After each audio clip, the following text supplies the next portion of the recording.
الحمدللہ رب العالمین والصلاة والسلام علی رسولہ الکریم وعلی آلہ وصحبہ اجمعین۔ محترم ناظرین، السلام علیکم ورحمۃ اللہ وبرکاتہ۔ آج کی اس نشست میں آپ کا استقبال ہے۔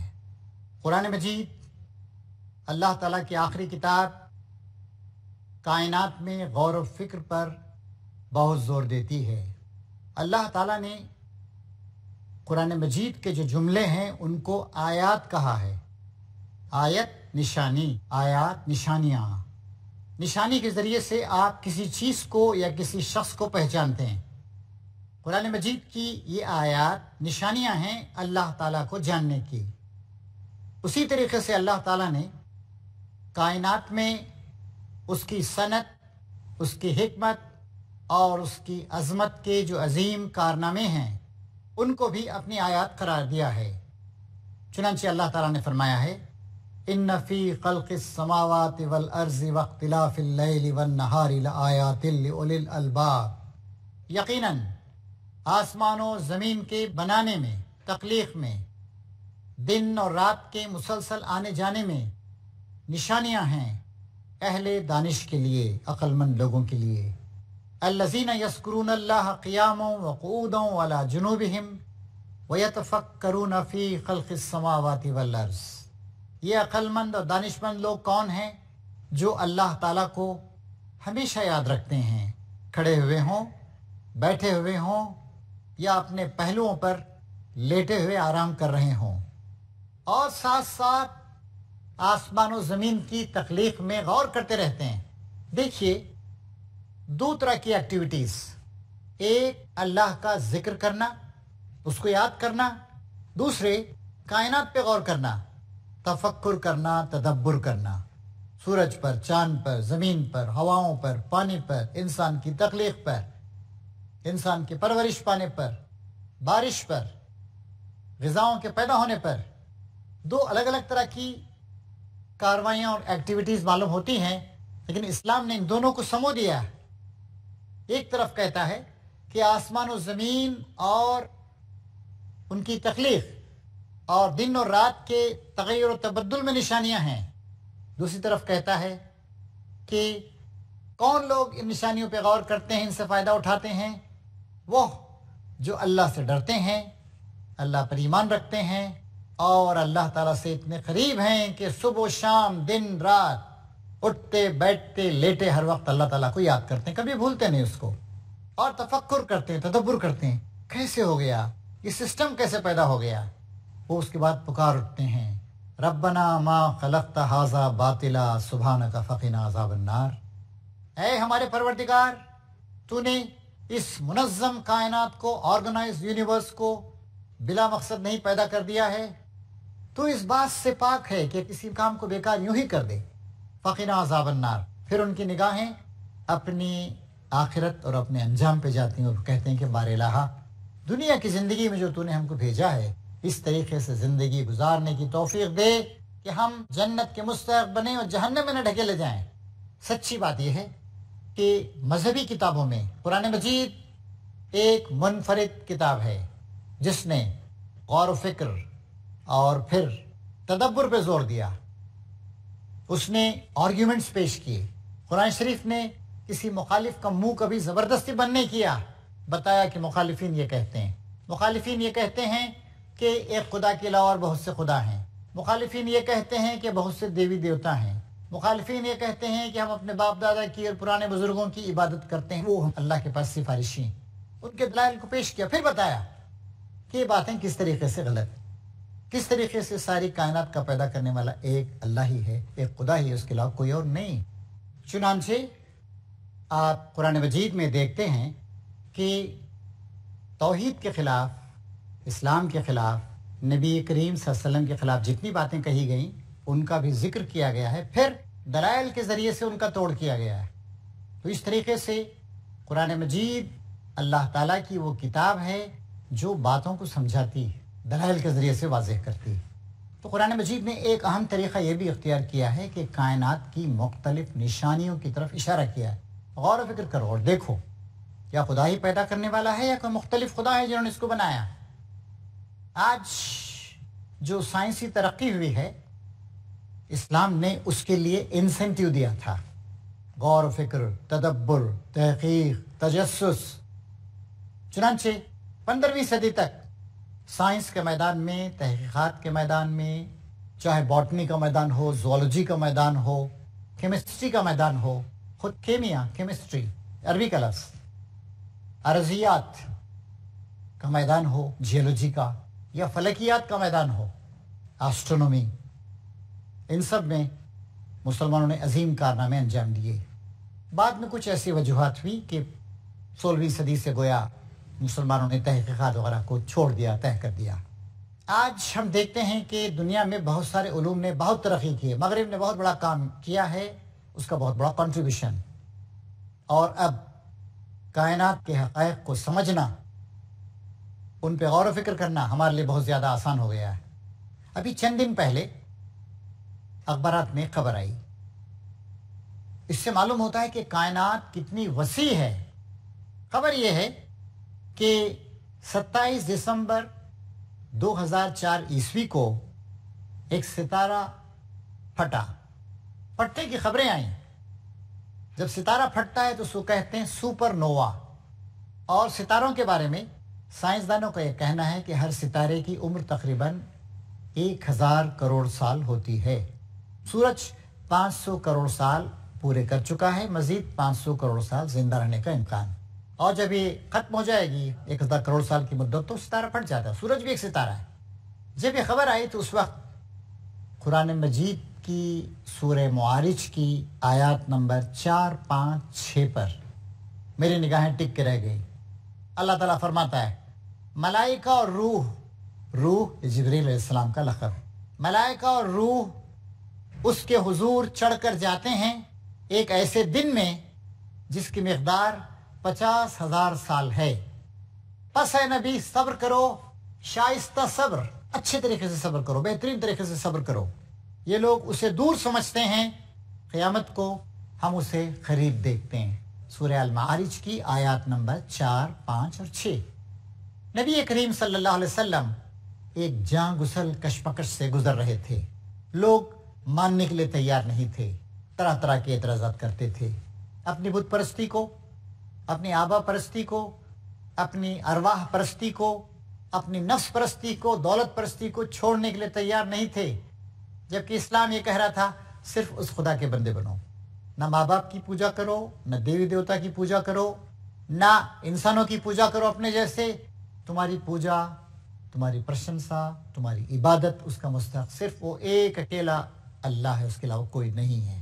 چنانچہ خاص کر آپ کے ساتھیوں کو اس بات پہ تشویش ہوتی تھی کہ اللہ کی مدد کیوں نہیں آتی، متى نصر اللہ۔ اس وقت اللہ تعالیٰ نے یہ بات بتائی کہ اللہ تعالیٰ کا وقت کا سسٹم کچھ اور ہی ہے۔ ملائکہ اور روح جبریل امین اللہ کے حضور چڑھ کے جاتے ہیں ایک ایسے دن میں جس کی مقدار 50,000 سال، تمہارے حساب سے 50,000 سال۔ ہم سمجھتے ہیں کہ 5، 10 سال، 20 سال، 25، 50 سال یہ کوئی بڑی لمبی مدت ہے۔ قوموں کے عروج و زوال کے فیصلے صدیوں میں ہوتے ہیں، سالوں میں نہیں ہوتے ہیں، ڈیکیڈز میں نہیں ہوتے ہیں، سینچوریز میں ہوتے ہیں۔ تو نبی کریم صلی اللہ علیہ وسلم آپ کو چند سال ہوئے تھے اپنے کام کا آغاز کیے ہوئے، کامیابی نہیں مل رہی تھی، کامیابی کی راہیں بند نظر آتی تھیں، لوگ ماننے کے لیے تیار نہیں تھے، آئندہ کیسا فکری انقلاب آنے والا ہے اس کا بھی تصور نہیں کیا جا سکتا تھا۔ اللہ تعالیٰ نے کہا کہ اے نبی صبر کرو، صبر کرو، جمے رہو، اللہ پہ بھروسہ رکھو، جلدی مت کرو، جلدی میں کہیں کام بگڑنے نہ پائے۔ قیامت کو یہ لوگ دور دیکھتے ہیں، ہم قریب دیکھتے ہیں۔ 50,000 سال کی مدت بھی اللہ تعالیٰ کے لیے کوئی چیز نہیں۔ اب دیکھیے، یہ جو 27 دسمبر 2004 کو ایک ستارے کے پھٹنے کی خبر سپر نووا کی آئی، اس کے بارے میں ہمارے سائنسدانوں نے بتایا کہ یہ واقعہ 50,000 سال پہلے ہوا تھا۔ مطلب یہ ہے کہ وہاں سے خبر ہم تک پہنچنے میں 50,000 سال لگے۔ آپ جانتے ہیں ہماری اس کائنات میں سائنسدانوں اور ہماری معلومات کے مطابق سب سے تیز چلنے والی چیز روشنی ہے۔ ایک سیکنڈ میں روشنی 1,86,282 میل یا تقریباً 3 لاکھ کلومیٹر جاتی۔ 3 لاکھ کلومیٹر کا مطلب کیا ہو جناب؟ کشمیر سے لے کر کنیا کماری تک ہندوستان 3,200 کلومیٹر لمبائی۔ یعنی روشنی اس تیزی کے ساتھ سفر کرتی ہے، اس کی سپیڈ ایسی ہے کہ 1 سیکنڈ میں روشنی کشمیر سے کنیا کماری 45 بار جا کر 45 بار واپس آئے گی۔ ہماری یہ زمین 25,000 میل، روشنی اتنی تیز ہوتی ہے، ایسی سپیڈ اس کی ہوتی ہے، 1 سیکنڈ میں روشنی ہمارے زمین کے تقریباً 7 چکر لگا لیتی ہے، اتنی تیز ہوتی ہے روشنی۔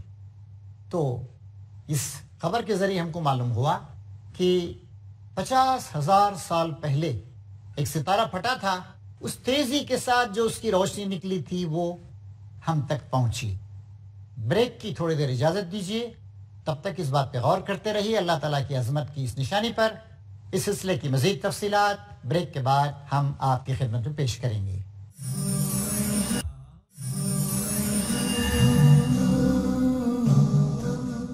محترم ناظرین، بریک کے بعد دوبارہ آپ کا استقبال۔ گفتگو ہو رہی تھی اس وسیع و عریض کائنات کی اور سپر نووا، ایک ستارے کے پھٹنے کی بات جو 50,000 سال پہلے پھٹا تھا، اور ظاہر ہے کہ اس کی خبر ہم کو اس کی روشنی کے ذریعے ہی ملے گی۔ روشنی 3 لاکھ کلومیٹر فی سیکنڈ کی رفتار سے وہاں سے نکلی اور 50,000 سال کے بعد زمین پر پہنچی۔ دنیا میں جو مختلف آبزرویٹریز ہیں، جیسے گرین وچ کی آبزرویٹری ہے، یو ایس اے میں ہیں، ہندوستان میں بھی ہیں کئی آبزرویٹریز، ان سب نے اس کو ٹریک کیا اور ٹریک کرنے کے بعد بتایا کہ 50,000 سال پہلے کے واقعے کی خبر آج ہم کو ملی ہے۔ پھر انہوں نے بتایا کہ اس ستارہ بہت دوری پر تھا، 50,000 لائٹ ایئرس، 50,000 نوری سال کے فاصلے پر، کیونکہ یہ فاصلے جو ہیں وہ کتنی روشنی کتنی دیر میں جاتی ہے اس کے لحاظ سے ناپے جاتے ہیں۔ اگر وہ ستارہ کہیں قریب ہوتا تو زمین کو اس سے شدید نقصان پہنچنے کا اندیشہ تھا، زمین کی ساری نباتات ختم ہو جاتی، بلڈنگیں برباد ہو جاتی، سارے انسان مر جاتے ایک آنے واحد میں۔ چنانچہ انہوں نے اس کا اندازہ لگایا کہ 1/10 سیکنڈ میں اس ستارے کے پھٹنے سے جو گرمی انرجی پیدا ہوئی اور جو گرمی پیدا ہوئی، روشنی پیدا ہوئی، وہ بہت ہی تیز تھی۔ ہمارے سورج نے پچھلے 1 لاکھ سال میں جتنی گرمی اور جتنی روشنی پیدا کی ہے، اتنی گرمی اور روشنی اس ستارے کے پھٹنے سے صرف 1/10 سیکنڈ میں پیدا ہو گئی۔ پھر ادھر 2006 میں ایک اور خبر ملی، اخبارات میں خبر چھپی، یہ 2004 کی خبر تھی کہ ایک اور ستارہ پھٹا تھا، سپر نووا، جس کی خبر ہم کو 24 کروڑ سال بعد ملی۔ اس سے معلوم ہوتا ہے کہ کائنات کتنی لمبی چوڑی، کائنات کا بنانے والا کتنا بڑا ہے۔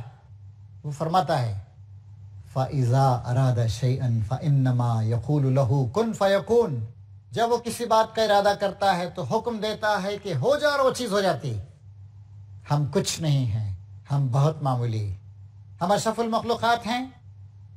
زمین و آسمان کی مختلف چیزوں کو ہمارے لیے مسخر کر دیا گیا ہے، ہمیں عقل دی گئی ہے، ہم باتوں کو یاد رکھ سکتے ہیں، اور یہ چیز عقل شعور صرف انسان ہی کو دیا گیا ہے، کسی اور جاندار کو نہیں دیا گیا ہے۔ ہماری عمر کم، ہم کم عرصے سے زمین پر ہیں، لیکن عقل کے لحاظ سے ہم بہت اونچے ہیں۔ علم دیا اللہ تعالیٰ نے ہم کو، فرشتوں کو جو نہیں دیا گیا وہ ہم کو دیا گیا، اسی لیے فرشتوں سے کہا گیا کہ ہمارے آگے جھک جاؤ، سجدہ ریز ہو جاؤ، ہماری عظمت کو تسلیم کرو۔ اسی پہ شیطان نے بغاوت کی، کہا کہ میں اس کے آگے جھک نہیں سکتا، مٹی سے بنایا گیا ہے۔ تو انسان کو اللہ نے اتنا بڑا درجہ دیا ہے، اور بھی اللہ تعالیٰ کائنات کی مختلف نشانیوں کی طرف بار بار اشارے کرتا ہے۔ مثلا اللہ تعالیٰ کہتا ہے کہ تم ذرا اس بات پہ غور کرو کہ ہم نے تم کو کیسے پیدا کیا۔ مٹی کے جوہر سے، اسے ایکسٹریکٹ سے تمہاری منی بنی، پھر اس کے بعد ایک بوند کی صورت میں ہم نے تم کو ایک محفوظ جگہ ٹپکایا، پھر اس کے بعد وہ بوند خون کی ایک بوند میں تبدیل ہوئی، اس کے بعد ایک لوتھڑا بنا، اس کے بعد ہڈیوں سے پیدا ہوئی۔ پھر اللہ تعالیٰ کہتا ہے کہ ہم نے تم کو ایک نئی مخلوق بنا کر پیدا کر دیا۔ پیٹ میں 9 مہینے تک انسان جن مرحلوں سے گزرتا ہے، اس کو آپ اگر موازنہ کر کے دیکھیں ایک بچے سے، کتنی صلاحیتیں ایک بچے کے اندر، پھر بچہ پروان چڑھا، پھر بڑا ہوا۔ ایسے اللہ تعالیٰ اور بھی ہمارے سامنے مختلف قرآن مجید کی نشانیاں پیش کرتا ہے۔ ایک جگہ کہتا ہے ان سے پوچھئے وہ کون ہے جو تم کو زمین اور آسمانوں سے روزی بہم پہنچاتا ہے، کون ہے جس کے قبضے میں تمہاری سننے اور دیکھنے کی قوتیں ہیں۔ آخر اس مٹی سے کتنی چیزیں پیدا ہوتی، کتنے دانے، کتنی ترکاریاں، کتنے پھل، کتنی خوشبوئیں، کتنے پھول، کیسی کیسی چیزیں پیدا ہوتی ہیں، میٹھی چیزیں پیدا ہوتی، کھجور جیسی میٹھی چیز پیدا ہوتی ہے، گنا پیدا ہوتا ہے جس سے شکر بنتی. کیسی قدرت ہے اللہ تعالیٰ کی. مردہ ہے مٹی، کوئی طاقت نہیں ہے اس کے اندر، لیکن اس مٹی کے ذریعے اللہ تبارک و تعالیٰ یہ ساری کی ساری چیزیں رزق کے ہمارے لیے فراہم کر رہا ہے. وَرَزَقْنَاهُم مِّنَ الطَّيِّبَاتِ. پھر وہ کہتا ہے کون ہے جس کے قبضے میں تمہاری سننے اور دیکھنے کی قوتیں ہیں. جانور بھی تھوڑا سنتے اور دیکھ لیتے ہیں، لیکن ہماری سننے اور دیکھنے کی قوتیں بہت زبردست.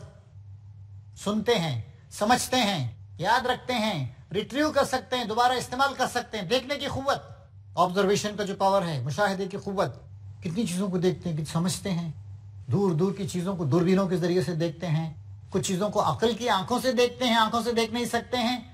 کس کے قبضے میں ہیں؟ آدمی جب مر جاتا ہے تو ساری کی ساری قوتیں سلب ہو جاتی ہیں. دنیا میں بھی کبھی کبھی ہوتا ہے، اللہ تعالیٰ کسی کی اچانک آنکھ کی بصارت چلی جاتی ہے، بہت کم ہوتا ہے. کسی کے کانوں کی قوت چلی جاتی ہے، سن نہیں پاتا ہے. اندھوں کی بات تو ہم دیکھتے ہیں کتنے اندھے ہیں. تو یہ قوتیں اللہ تعالیٰ کی عطا کردہ ہیں، اس وقت تک ہمارے پاس ہیں جب تک اللہ تعالیٰ چاہتا ہے، پھر جب چاہے گا سلب کر لے گا. کون ہے جو بے جان میں سے جاندار کو اور جاندان میں سے بے جان کو نکالتا ہے؟ کون ہے جو اس کارخانہ ہستی کا انتظام چلا رہا ہے؟ یہ زبردست انتظام کون چلا رہا ہے؟ ہر چیز بیلنس کے ساتھ. آپ دیکھتے ہیں کبھی اگر کہیں تھوڑی سی حرکت غلط سلط ہوئی اللہ کی مرضی سے، جیسے سونامی آیا تھا، ہندوستان کے ساحلوں تک آیا، سب سے زیادہ نقصان انڈونیشیا کے علاقے اچے کو ہوا، 2 لاکھ سے زیادہ افراد وہاں پر مارے گئے. تھائی لینڈ کو اس کے بعد نقصان ہوا، سری لنکا میں نقصان ہوا، ہندوستان میں تمل ناڈو وغیرہ میں ناگا پٹنم کے علاقے میں ہوا، اس کے اثرات افریقہ تک گئے. کیا ہوا؟ 7.7 ریکٹر اسکیل پر ایک زلزلہ آیا اور اس کے پانی کی لہریں آئیں. اتنے بڑے سمندر کو اللہ نے باندھ رکھا ہے. 71% زمین پر تو سمندر ہی ہے. کیسے باندھ کے رکھا ہے؟ کتنا زیادہ پانی. یہ پانی ہر سیکنڈ میں 1.60 کروڑ ٹن پانی، نمک کو چھوڑ کر میٹھا پانی، ڈسٹلڈ واٹر اڑتا ہے، اور اتنا ہی پانی زمین پہ برستا ہے. کسی سال اگر بارش کم ہو جائے کسی ملک میں کتنی پریشانیاں ہو جاتی ہیں، قحط آ جاتا ہے. تو یہ سب اللہ تعالیٰ کا انتظام. وہ کہیں گے کہ اللہ، مختلف نام ہیں اس کے مختلف زبانوں میں، تو وہ لوگ خود مانیں گے یہ تو وہ ایک اکیلا اللہ ہی اس کو چلا رہا ہے. پھر تم اس سے ڈرتے کیوں نہیں؟ یہی اللہ تو تمہارا پروردگار برحق ہے، تمہارا رب یہی ہے. رب کے 3 معنی ہوتے ہیں: پیدا کرنے والا، پالنے پوسنے والا، آقا اور حاکم. ہر معاملے میں اللہ ہی ہمارا رب. تو اس کے ذریعے سے قرآن مجید اس بات پہ زور دے رہا ہے کہ جب تم مانتے ہو کہ وہ تمہارا رب ہے، پروردگار ہے، پالنہار ہے، پربھو ہے، مالک ہے، حاکم ہے، تو پھر تم اس سے ڈرتے کیوں نہیں؟ ڈرنے کا کیا مطلب؟